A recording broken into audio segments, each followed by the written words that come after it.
ये लीजिए मैडम आपका ऑर्डर। राधिका, आ गया ऑर्डर। अरे भाई साहब, इतनी गर्मी में इतनी प्यारी बच्ची को लेके आप कहाँ घूम रहे हो? वो क्या है ना, इसकी माँ नहीं है। माँ नहीं है मतलब? इसकी माँ भी इस दुनिया में नहीं है। अब मैं ही इसका माँ बाप हूँ। आप अंदर आ जाओ।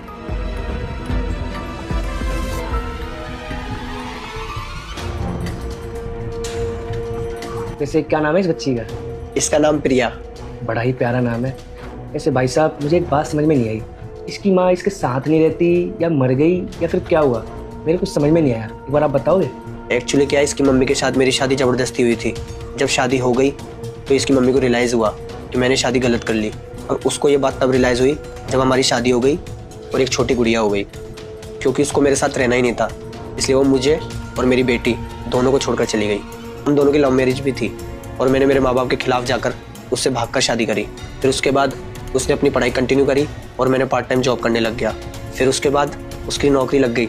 मैंने सोचा अब हमारे सारे दुख खत्म हो गए, पर अफसोस की बात यह है कि उसका बॉस के साथ अफेयर चलने लगा। फिर वो सारा टाइम अपना बॉस के साथ बिताने लगी और उसने मुझे बोल दिया कि मुझे तुम्हारे साथ नहीं रहना। वैसे इसकी माँ को भी शर्म आनी चाहिए।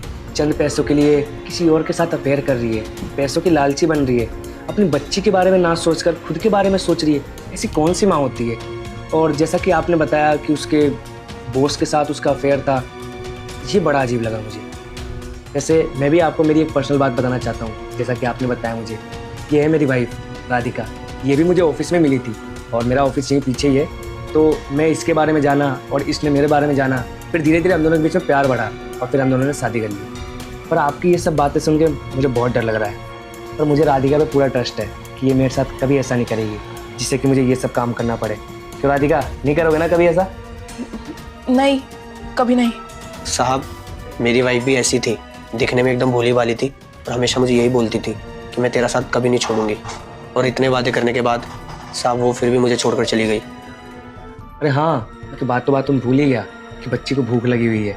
एक काम करता हूँ, मैं दूध गर्म करके लेके आता हूँ। राधिका, जब तक आप इनसे बात करो। कैसे हो? मेरी जिंदगी खराब करने के बाद तुम पूछ रही हो कि मैं कैसा हूँ? अगर मुझे पता होता ना कि ये तुम्हारा घर है तो इस घर में मैं कभी नहीं आता। रजत, मैं प्रिया को नहीं अपना सकती थी। अगर मैं इसे अपना लेती तो मेरी शादी कभी इनसे नहीं हो पाती। मैं पागल थी अपने स्वार्थ के पीछे, मुझे कुछ नजर नहीं आ रहा था। मुझे माफ कर दो। मैं भी देखता हूँ कि तुम झूठ के रिश्ते कब तक चला। रुक जा बेटे, अगर तू चाहता है 2026 तेरा अच्छा जाए तो इस वीडियो को लाइक करके चैनल को सब्सक्राइब कर देना और जाते जाते मेरे बेटे कमेंट बॉक्स में जय माता दी लिख देना। और तुम्हें तो पता ही होगा कि झूठ के रिश्ते ज्यादा दिन तक नहीं चलते। तुमने मेरे साथ तो ऐसा कर दिया, पर अपने बॉस के साथ कभी ऐसा मत करना, क्योंकि तुमसे बहुत प्यार करता है।